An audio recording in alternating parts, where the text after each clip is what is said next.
আসসালামু আলাইকুম everyone, welcome back to my channel আরওয়াজ ক্রাফট। আশা করি আপনারা সবাই খুব ভালো আছেন। আজকের ভিডিওতে এই সুন্দর গোলাপ ফুলটি তৈরি করে দেখাবো। খুব সহজে কুশি কাটা দিয়ে কিন্তু আপনারা চাইলে এই গোলাপটি তৈরি করে নিতে পারেন। আশা করি আজকের এই ভিডিওটা আপনাদের খুব ভালো লাগবে।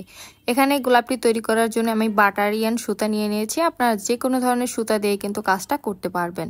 আজকে কাজ করার জন্য এখানে আমি 2.5 mm এর একটা হুক নিয়ে নিয়েছি। আপনারা সুতা অনুযায়ী হুকটা নিয়ে নেবেন। তো এখানে শুরুতেই সুতাটা আমি একটা স্লিপ নট করে নিচ্ছি। কিভাবে কুশি কাটা দিয়ে বেসিক কাজ করবেন এ নিয়ে আমার একটা প্লেলিস্ট আছে, আপনারা চাইলে কিন্তু ওই প্লেলিস্টটা চেক করে নিতে পারেন। আমি লিংক ডিসক্রিপশন বক্সে দিয়ে দিব। তো এবার শুরুতেই এখানে আমাদের চেন করতে হবে। এখানে শুরুর বেজ হিসাবে আমরা 54টা চেন করে নেব। তো প্রথম লাইনে আমি টোটাল 54টা চেন করে নেব। অফ ক্যামেরায় দেখুন এখানে আমি টোটাল 54টা চেন করে নিয়েছি। এখানে কাউন্ট করে চেনগুলো করে নিতে হবে। এবার শুরুতেই আমি 5টা চেন বাদ দিয়ে 6 নাম্বার যে চেনটা আছে ওই চেনটার উপরে গিয়ে একটা ডাবল ক্রোশেট করব।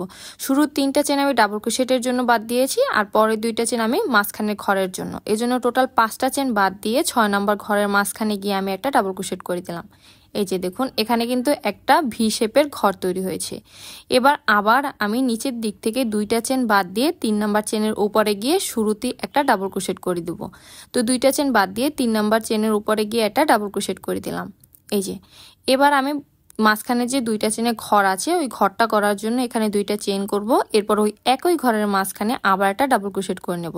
এখানে কিন্তু আবার ভি শেপের একটা ঘর তৈরি হলো। সেম ভাবে আবার আমি নিচের দিক থেকে 2টা চেন বাদ দিয়ে 3 নাম্বার চেনের উপরে গিয়ে শুরুতে একটা ডাবল ক্রোশেট করে দিব। এরপর 2টা এক্সট্রা চেন করব।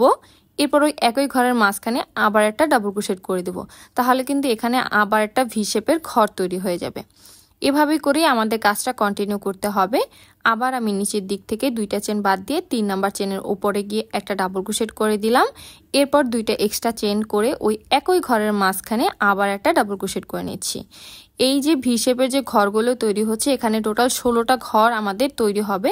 মানে পুরোটা কাজ কমপ্লিট করার পরে কিন্তু এখানে টোটাল 16টা আমাদের ভি শেপের ঘর হয়ে যাবে। তো বাকি কাজগুলো আমি অফ ক্যামেরায় করে নেব।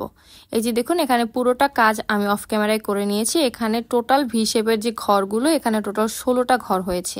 এবার লাস্টের অংশটা যদি একটু খেয়াল করে দেখেন, লাস্টে আমাদের জাস্ট একটা ডাবল ক্রোশেট করে সুতার কাজটা আমি শেষ করেছি। এবার পরবর্তী লাইনের জন্য পুরো প্যাটার্নটা উল্টে নিয়ে আমাদের 2টা চেনের যে স্পেসটা আছে ওই স্পেসের মাঝখানে আমি একটা সিঙ্গেল ক্রোশেট করে সুতাটা নিয়ে নিলাম। এরপর একটা এক্সট্রা চেন করলাম। এরপর ওই একই ঘরের মাঝখানে একটা ডাবল ক্রোশেট করলাম। তাহলে কিন্তু 2টা ডাবল ক্রোশেট আমাদের পাশাপাশি হয়ে গেল। এবার 2টা এক্সট্রা চেন করে ওই একই ঘরের মাঝখানে আমি আবার 2টা ডাবল ক্রোশেট করে নিলাম। এই যে দেখুন 2টা ডাবল ক্রোশেট, 2টা বাড়তি চেন, 2টা ডাবল ক্রোশেট। সেম ভাবে পরবর্তী যে ভি শেপের ঘরটা আছে ওই ঘরটার মাঝখানে আবার কাজটা করব। এই জন্য ওই ঘরের মাঝখানে শুরুতে 2টা ডাবল ক্রোশেট করে নিলাম। এরপর 2টা এক্সট্রা চেন করে ওই একই ঘরের মাঝখানে আবার 2টা ডাবল ক্রোশেট করব। আর এভাবে করেই টোটাল 16টা ঘরে আমাদের 16 বার কাজটা করে নিতে হবে। আবার দেখুন পরবর্তী যে ভি শেপের ঘরটা আছে ওই ঘরটার মাঝখানে শুরুতে আবার আমি 2টা ডাবল ক্রোশেট করে নিব। এরপর 2টা এক্সট্রা চেন করে ওই একই ঘরের মাঝখানে আবার 2টা ডাবল ক্রোশেট করে নেব। এই যে আবার 2টা ডাবল ক্রোশেট করে নিলাম। আর এভাবে করে প্রত্যেকটা ঘরের মাঝখানে আমাদের কাজটা করে নিতে হবে।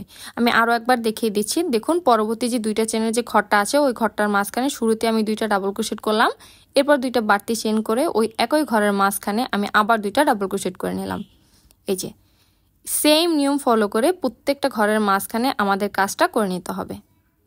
এখানে পুরো সেকেন্ড লাইনের যে কাজটা আছে এই কাজটা কিন্তু আমি কমপ্লিট করে নিয়েছি। একদম সেম নিয়ম ফলো করেই কিন্তু কাজটা আমি শেষ করেছি। এবার আমরা পরবর্তী লাইনের জন্য কাজটা শুরু করব। এটাই আমাদের শেষ লাইন, তাহলে কিন্তু আমাদের গোলাপের যে প্যাটার্নটা একদম চলে আসবে। তো এই লাইনে কাজ করার জন্য এখানে দেখুন 2টা ডাবল ক্রোশেটের পরে যে 2টা চেন করে ঘর তৈরি করেছিলাম ওই ঘরের মাঝখানে এবার আমাদের ডাবল ক্রোশেট করতে হবে। তো ওই ঘরের মাঝখানে আমি টোটাল 8টা ডাবল ক্রোশেট করে নেব। এখানে একটু খেয়াল করে যদি দেখেন শুরুর 2টা ডাবল ক্রোশেটের ওই চেন বাদ দিয়ে মিডলে যে 2টা ডাবল ক্রোশেটের এক্সট্রা চেন করার কারণে যে ঘরটা তৈরি হয়েছে ওই ঘরটার মাঝখানেই কিন্তু আমি টোটাল 8টা ডাবল ক্রোশেট করে নিচ্ছি। এই যে টোটাল 8টা ডাবল ক্রোশেট করলাম। এবার সুতাটা জয়েন করব। তো জয়েন করার জন্য একটু খেয়াল করে যদি দেখেন 2টা ডাবল ক্রোশেটের মিডলে যে এই যে ছোট্ট একটা গ্যাপ আছে ওই গ্যাপের মাঝখানে সুতাটা আমি একটা স্লিপ স্টিচ করে জয়েন করে নিলাম। এই যে এবার সেম ভাবে এখান থেকে আবার পরবর্তী 2টা চেনের যে ঘর আছে ওই ঘরের মাঝখানে গিয়ে আবার টোটাল 8টা ডাবল ক্রোশেট আমি করে নেব। 2 3 4 5 6 7 8 টোটাল 8টা ডাবল ক্রোশেট আমি একটা ঘরের মাঝখানে জয়েন করলাম। এবার সুতাটা জয়েন করার জন্য দেখুন 2টা ডাবল ক্রোশেটের চেন বাদ দিয়ে মিডলে যে ছোট্ট একটা ঘর আছে ওই ঘরটার মাঝখানে সুতাটা আমি জাস্ট স্লিপ স্টিচ করে জয়েন করে দিলাম। এই যে দেখুন সেম ভাবে আবার পরবর্তী যে 2টা চেনের ঘর আছে ওই 2টা চেনের ঘরের মাঝখানে আমি আবার 8টা ডাবল ক্রোশেট করে নেব। এরপর পরবর্তী যে 2টা ঘরের মিডলে যে ছোট্ট স্পেসটা আছে ওই স্পেসের মাঝখানে গিয়ে সুতাটা জয়েন করে দেব। তো এখানে টোটাল 8টা ডাবল ক্রোশেট করা হয়ে গেছে। এবার এই যে দেখুন 2টা ডাবল ক্রোশেটের চেন বাদ দিয়ে মিডলে যে ছোট্ট একটা ঘর আছে ওই ঘরটার মাঝখানে সুতাটা আমি একটা স্লিপ স্টিচ করে জয়েন করলাম। এভাবে করেই প্রত্যেকটা ঘরের মাঝখানে আমাদের কাজটা করে নিতে হবে। তো এখানে অফ ক্যামেরায় প্রতিটা ঘরের মাঝখানে কাজটা আমি করে নিয়েছি। এবার সুতার জয়েনিংটা আমি আপনাদের সাথে শেয়ার করছি। সুতার জয়েনিংটা মূলত এখানে দেখুন আমরা শুরুতে যে 2টা চেন করেছিলাম যে ঘরটার মাঝখানে এর 2 নাম্বার চেনের মাঝখানে গিয়ে সুতাটা একটা স্লিপ স্টিচ করে কেটে নেব। এই যে একটা স্লিপ স্টিচ করে নিলাম। এবার এখানে একটা এক্সট্রা চেন করে সুতাটা আমি কেটে নিচ্ছি। এই যে সুতাটা কেটে নিলাম। এবার এই সুতাটা আপনারা চাইলে খুব ভালোভাবে হাইড করে দিতে পারেন অথবা এটা এভাবেও রাখতে পারেন। যেহেতু আমরা নিচের অংশটা খুব ভালোভাবে সেলাই করে লাগিয়ে নেব এজন্য এই অংশটা এত ভালোভাবে সিকিউর না করলেও হবে। তো এবার আমরা মূলত কিভাবে করে এই রোজের প্যাটার্নটা দিব সেটা আপনাদের সাথে শেয়ার করব। এবার খুবই সহজ, জাস্ট দেখুন যে প্যাটার্নটা তৈরি করেছি এই প্যাটার্নটা উল্টে নিয়ে একদম শুরুর যে অংশটা আছে এই অংশটা আস্তে করে ফোল্ড করে পুরোটা অংশ আস্তে আস্তে করে ফোল্ড করে নিলেই কিন্তু আমাদের এখানে গোলাপের যে শেপটা এই শেপটা একদম পারফেক্টলি চলে আসবে।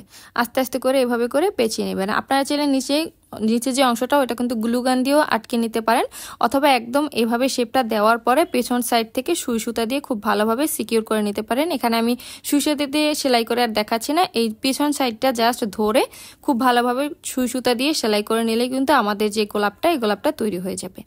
আশা করি আজকের এই গোলাপের ভিডিওটা আপনাদের ভালো লেগেছে। ভিডিও যদি ভালো লেগে থাকে ভিডিও অবশ্যই ফ্রেন্ডস ও ফ্যামিলির সাথে শেয়ার করে দিবেন, এতে করে আরও অনেকের মাঝে আমার ভিডিওটি পৌঁছে যাবে। ধন্যবাদ সবাইকে।